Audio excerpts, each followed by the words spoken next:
Алло, здравствуйте. Я могу с Богом поговорить? Вот это услышал, мол, человек. Здравствуйте, соединяю. Здравствуй, дорогой человек, я внимательно слушаю. Господи, я так устал. Хочется чуда, хочется простого человеческого счастья. Прошу Тебя, исполни мои желания.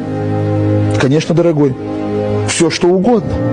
Но сначала, говорит Господь, я тебя соединю с отделом уже исполненных желаний. И постарайся понять, какие же ты ошибки допускал в прошлом. Металлический голос трубки. Подождите, пожалуйста. Сейчас соединим вас с оператором отдела желаний. Жду. Приветствую вас. Что бы вы хотели узнать? Здравствуйте. Меня к вам перенаправил Господь. И сказал, что прежде чем просить новые желания, исполнение новых желаний, хорошо бы послушать прежние. Понятно, минуточку. А вот, все ваши желания. Вы слушаете? Да, внимательно.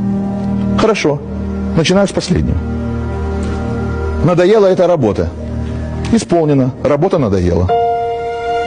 Муж не обращает внимания. Исполнено. Не обращает. Ой, мне бы немного денег. Исполнено. Денег немного. Дети непослушные. Исполнено. Дети непослушные. Ой, ну хоть бы в отпуск, хоть куда-нибудь. Исполнено. К теще на дачу. Ей как раз рабочая сила нужна.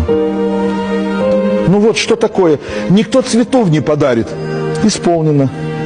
Не подарит. Продолжать?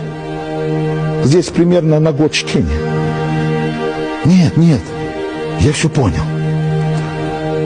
Никогда не жалуйся, что у тебя все плохо. Ты еще не знаешь, что такое плохо или что такое на самом деле плохо. Говори, что у тебя все хорошо. И тогда Бог тебе скажет: эй, дорогой, ты еще не знаешь по-настоящему, что такое хорошо. Держи.